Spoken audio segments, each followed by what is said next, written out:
2차 세계대전 중에 독일이 프랑스를 점령하고 나니까 나치에 협력하는 어용 정권이죠. 비시 프랑스 정권이 들어섭니다.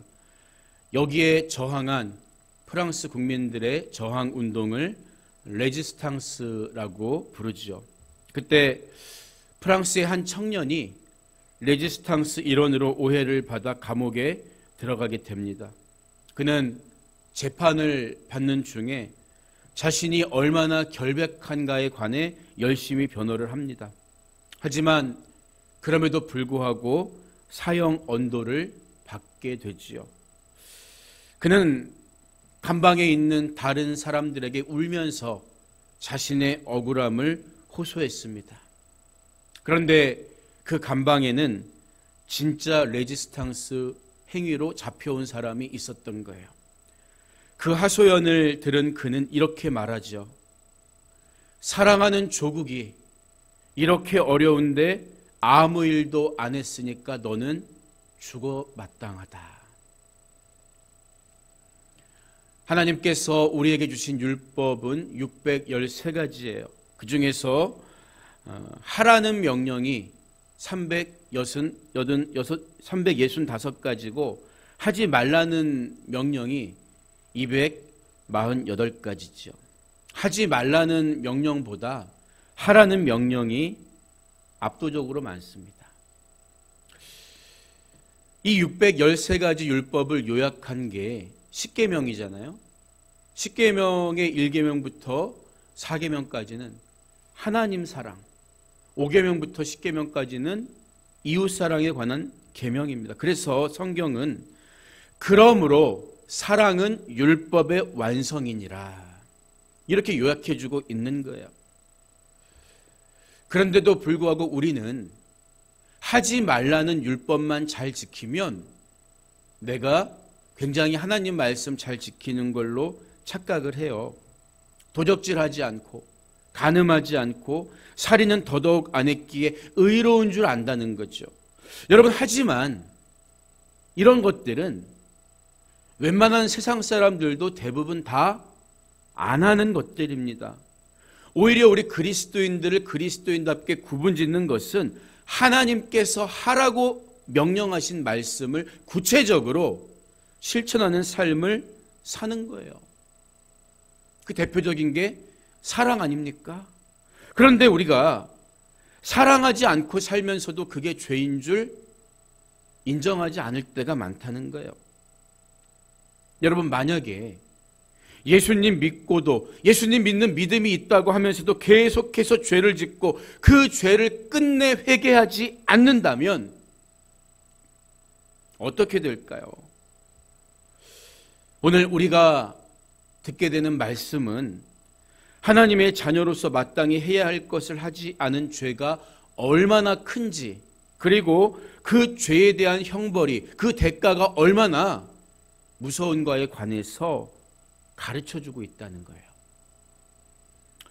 오늘 읽은 말씀은 소위 양과 염소의 비유로 일컬어지고 있어요. 그런데 이 비유 역시 예수님이 감람산에서 들려주신 3가지 비유 가운데 하나지요.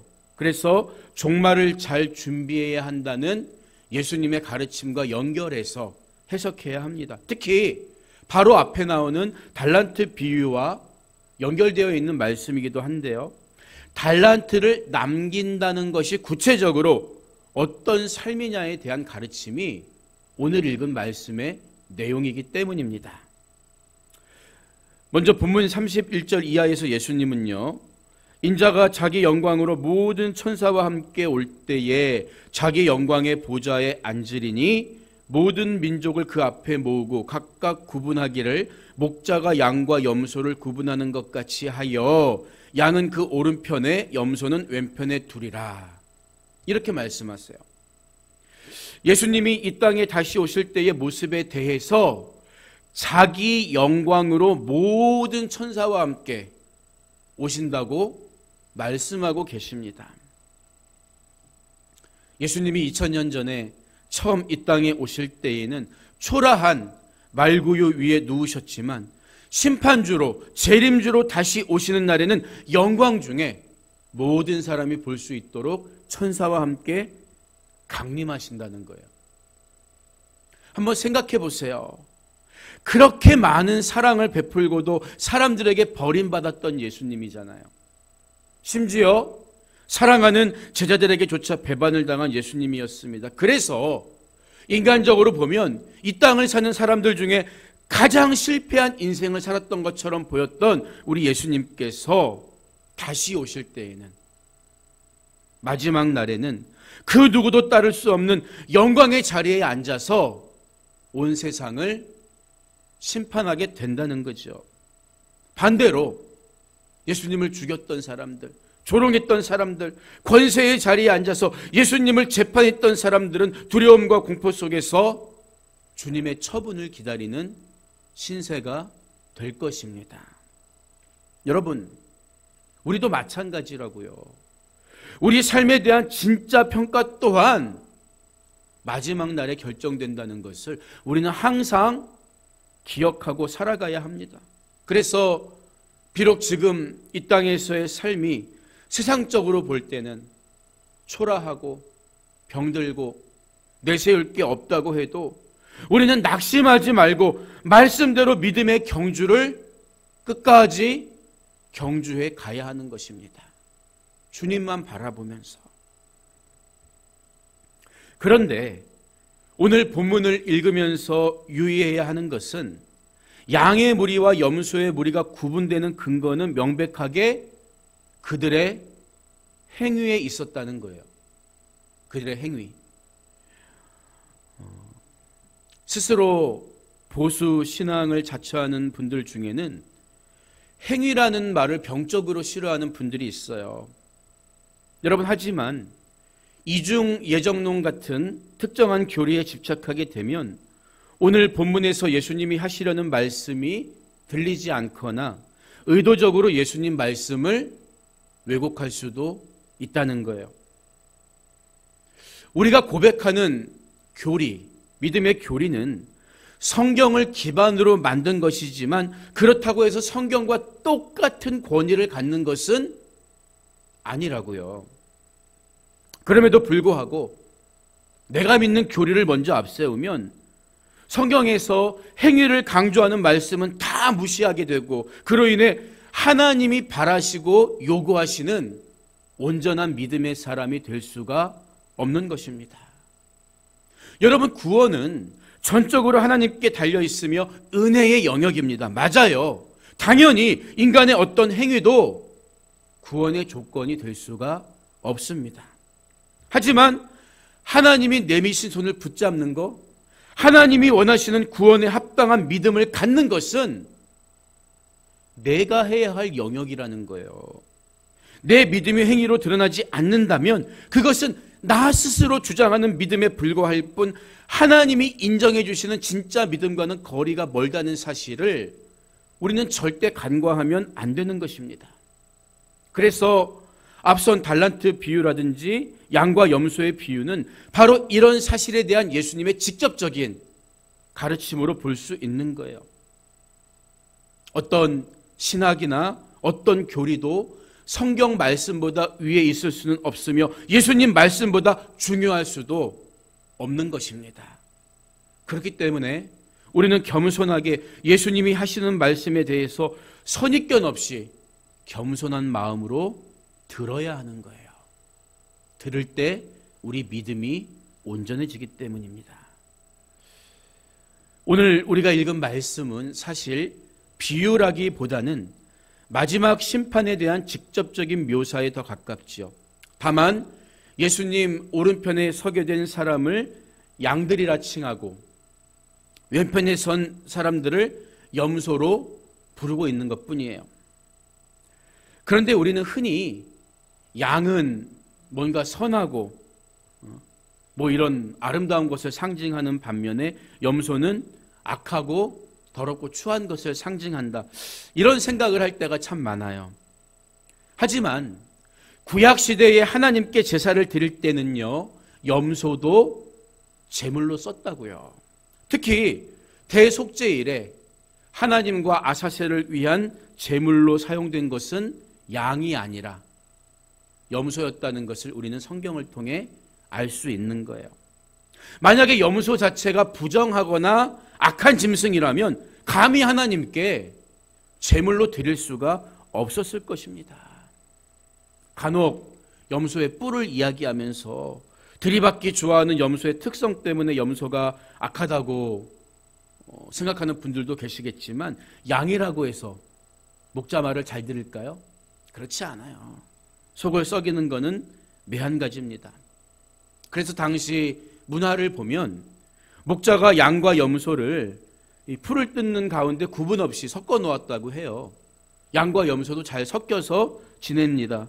다만 잠을 잘 때만 목자가 양과 염소를 구분했는데 그 이유는 양은 털이 많은 짐승이기 때문에 추위를 잘 견디는 반면에 염소는 추위를 잘 견디지 못하는 관계로 따뜻한 곳에서 재워야 했기 때문이라는 거예요. 그렇기 때문에 예수님 말씀 속에서 우리가 양은 무조건 선한 동물이다, 우리가 양처럼 살아야 된다, 염소는 악한 동물이다, 이런 어떤 영적이거나 도덕적인 의미가 있다고 생각할 필요는 없는 거예요. 다만 흰색인 양과 검은색 염소를 대비해서 선과 악, 생명과 멸망을 대조적으로 대비하신 것으로, 비유로 표현하신 것으로 보는 게 자연스러운 거라는 거예요.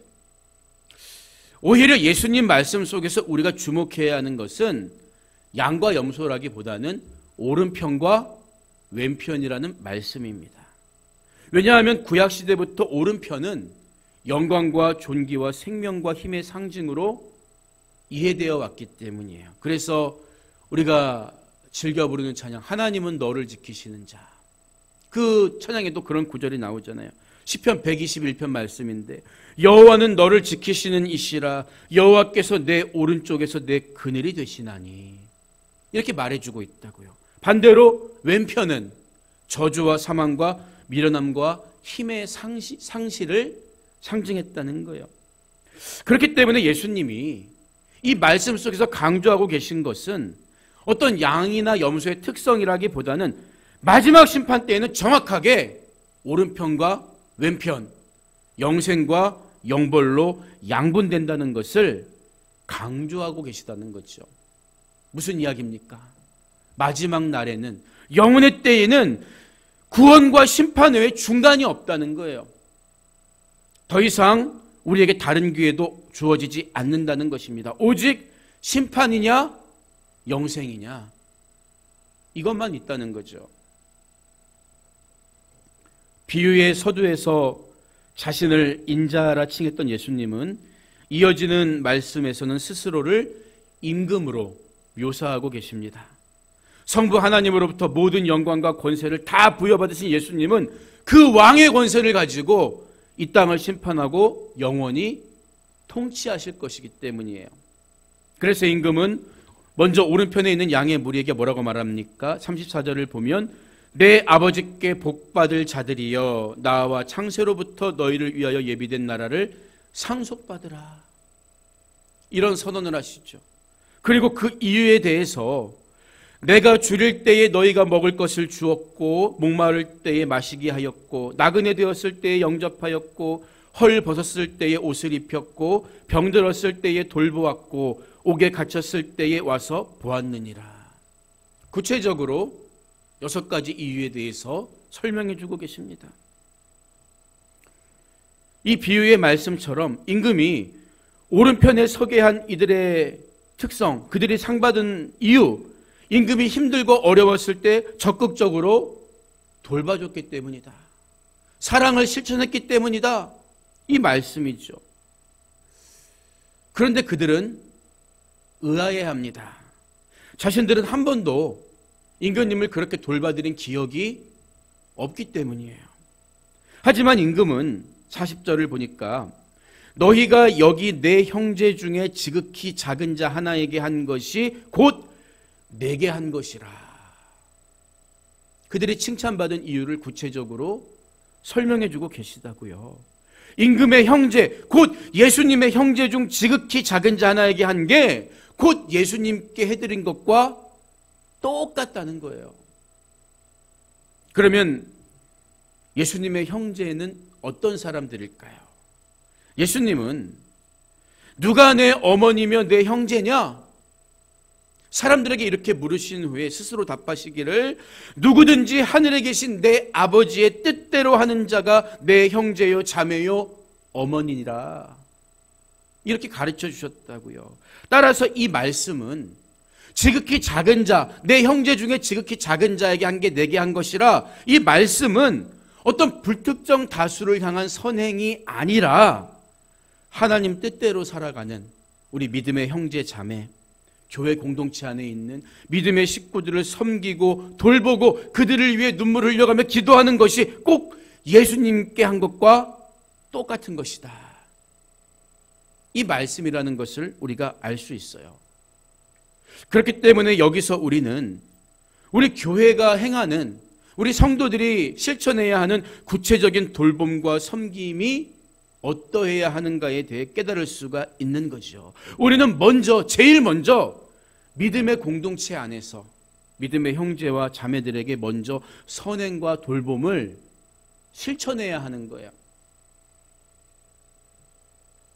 다 그렇지는 않겠지만 가만히 보면요, 구제 사업을 교회 안에서 해야 한다고 주장하시는 분들 중에는 그것 때문에 교회 안에서 매일 싸우고 다투고 분쟁하고 그러면서 세상에 나가서 활동하거나 무조건 사회적 약자들과 교류하는 것만 중요하다고 주장하는 분들이 더러 계세요. 여러분, 물론 그것도 필요합니다. 그러나 오늘 예수님 말씀에 따르면 순서가 그게 아니라고요. 교회의 신앙 공동체 안에서 우리는 주님의 형제와 자매들에게 먼저 베풀고 먼저 나누고 먼저 돌보는 삶을 실천해야 하는 거예요. 그것이 바로 예수님께 하는 것과 똑같다고, 거기에 상급이 있다고 예수님은 오늘 가르쳐 주셨기 때문입니다. 그런데 우리가 짚고 넘어가야 할 사실이 있어요. 그것은 형제를 돌본 사람들은 자신이 한 일이 별로 없다고 생각했다는 점입니다. 왜 그럴까요? 오늘 본문 말씀을 보면요, 39절에서 너희가 이렇게 말하리라 하리니, 예수님은 그들이 이렇게 말할 거를 예측하고 오늘 말씀 가운데 설명해 주고 계시다는 것을 확인할 수가 있기 때문이에요. 무슨 말인가 하면 그들은 그런 선행을 베풀고도 자기들이 그런 삶을 살았다는 것을 잊을 만큼 일상적으로 사랑을 베푸는데 매우 익숙한 사람들이었다는 거죠. 자기가 한 일, 자기가 베풀었던 사랑, 그거 기억하면서 매번 끄집어내서 훈장처럼 늘어놓는 사람들과는 거리가 먼 사람들이었다는 거예요. 얼마 전에 소천하신 김남조라는 시인이 있어요. 제가 고등학생 시절에 많이 좋아했던 시인인데 안타깝게도 지난 10월에 돌아가셨어요. 그분이 쓴 너를 위하여라는 시 중에 이런 구절이 있어요. 너를 위하여 나 살거니 소중한 건 무엇이나 너에게 주마. 이미 준 것은 잊어버리고 못다 준 사랑만을 기억하리라 나의 사람아.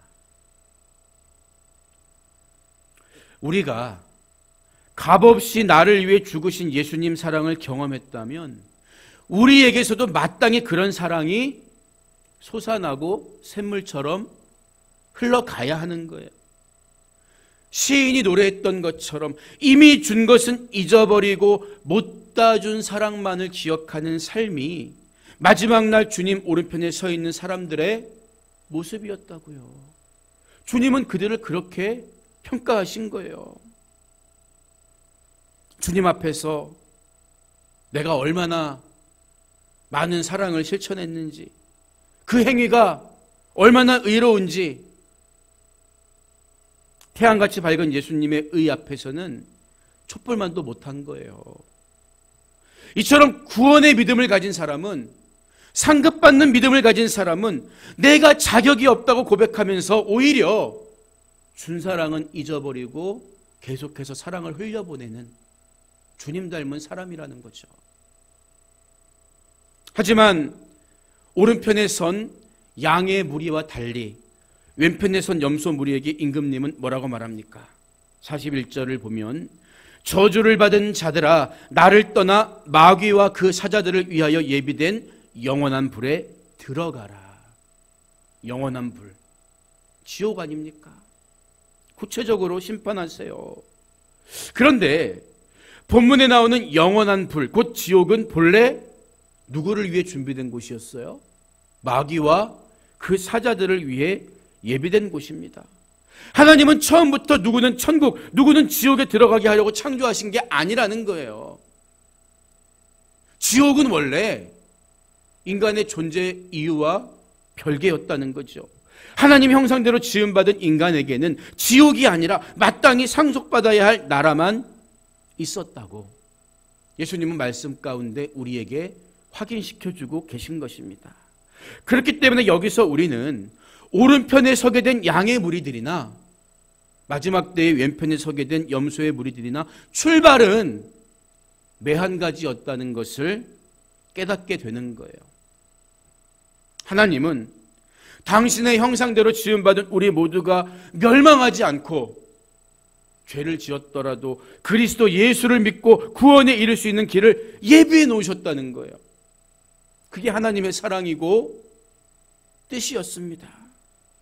하지만 구원의 완성은 우리가 하나님이 베푸신 그 구원의 길에 믿음으로 동참해야 하는 거 아닙니까?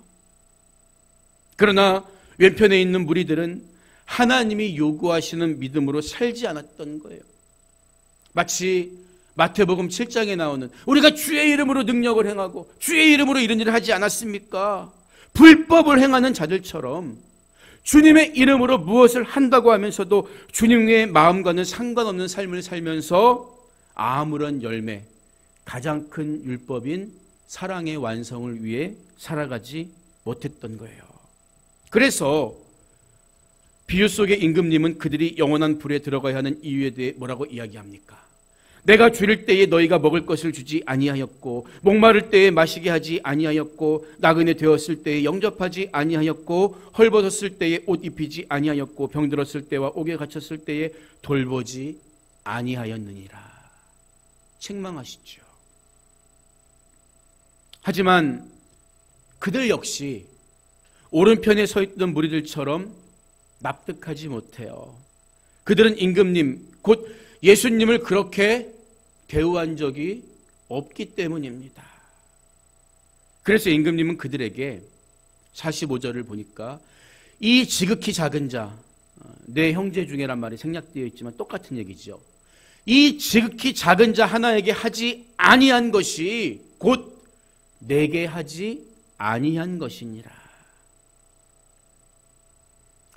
상식적으로 앞서 오른편에 있는 양의 무리들이 예수님께 직접적으로 그런 일을 하지 않았음에도 칭찬받을 때 하셨던 말씀을 들었다면 자신들이 예수님을 홀대하지 않았음에도 불구하고 책망받을 수밖에 없는 이유를 즉시 깨달아야 맞는 거죠. 그런데 왜 이들은 그럼에도 불구하고 계속해서 항변하고 있냐는 거예요. 그들의 심성은 이미 자기들이 잘했던 것, 사랑을 베푼 일만 기억할 뿐 마땅히 해야 할 일을 하지 않은 것에 대해서는, 이웃사랑을 실천하지 않은 것에 대해서는 일말의 죄책감도 느끼지 못할 만큼 완악해져 버렸기 때문입니다. 마치 앞선 비유에서 한 달란트를 땅에 묻어두었던 종이 그 책임을 잘못된 믿음, 주인의 완고함 탓으로 돌린 것과 조금도 다르지 않다는 거예요. 우리는 그래서 이 대목에서 마지막 심판의 날에 주님의 오른편에 서게 될 양의 무리와 왼편에 서게 될 염소 무리의 차이가 무엇인가에 관해서 명확하게 알 수가 있는 거예요. 그게 뭡니까? 둘 다 자신이 했던 일을 기억하지 못하는 점은 똑같아요. 그러나 오른편에 선 무리들은 자기들이 베푼 사랑을 다 잊어버린 거죠. 하지만 왼편에 선 무리들은 베풀지 못했던 사랑을 망각해버린 거예요. 여러분, 영혼의 때에 나를 살리는 믿음은 주님께서 우리를 사랑한 것 같이 서로 사랑하며 열매를 끊임없이 맺어가는 믿음이라고요. 그러나 자기를 속이는 믿음은 내가 마땅히 사랑해야 할 것을 사랑하지 않으면서도 자기를 속이는 교만한 마음에 불과하다는 거예요. 여러분은 베푼 사랑을 망각하며 사십니까? 베풀지 못한 사랑을 망각하며 사십니까?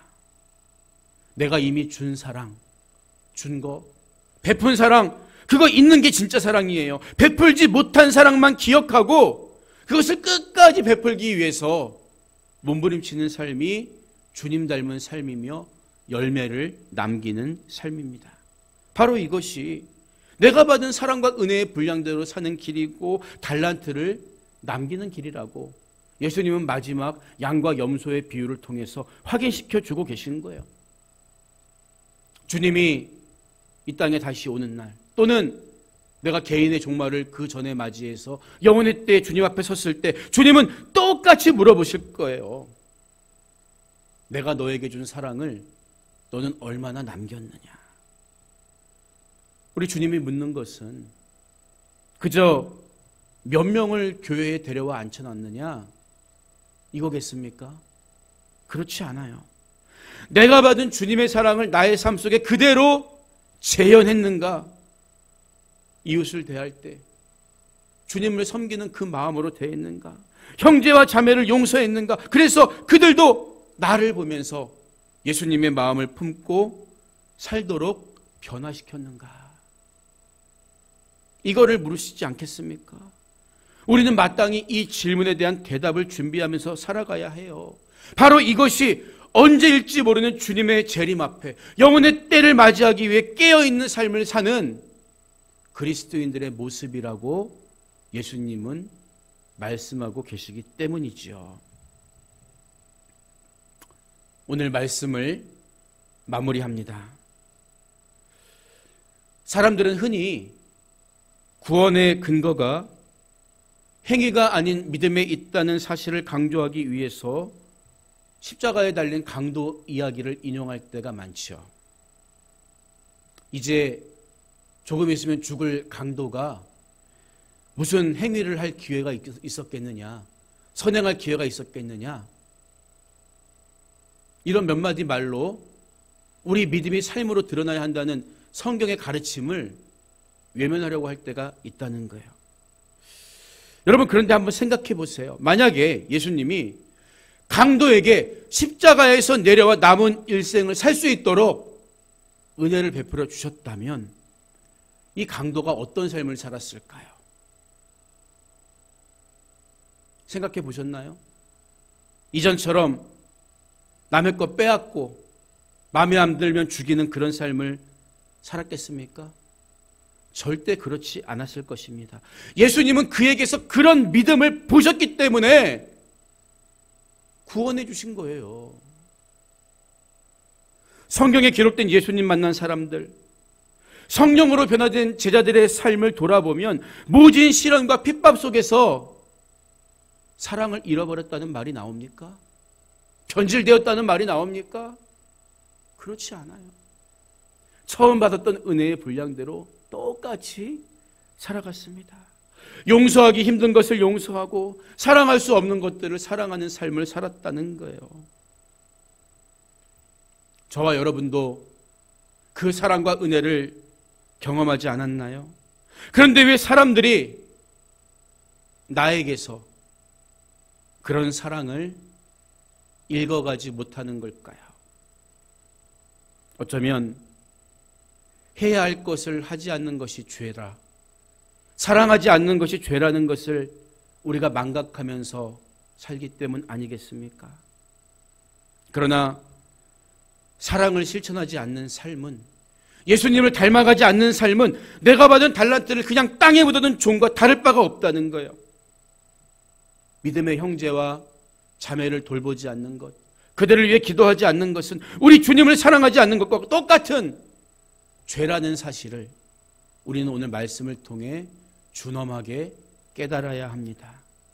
오늘 주신 예수님 말씀을 기억하면서 두렵고 떨림으로 구원의 완성, 곧 사랑의 완성을 주님 만나는 날까지 끊임없이 이뤄갈 수 있는 여러분 모두가 되시기를 주님의 이름으로 간절히 축원드립니다.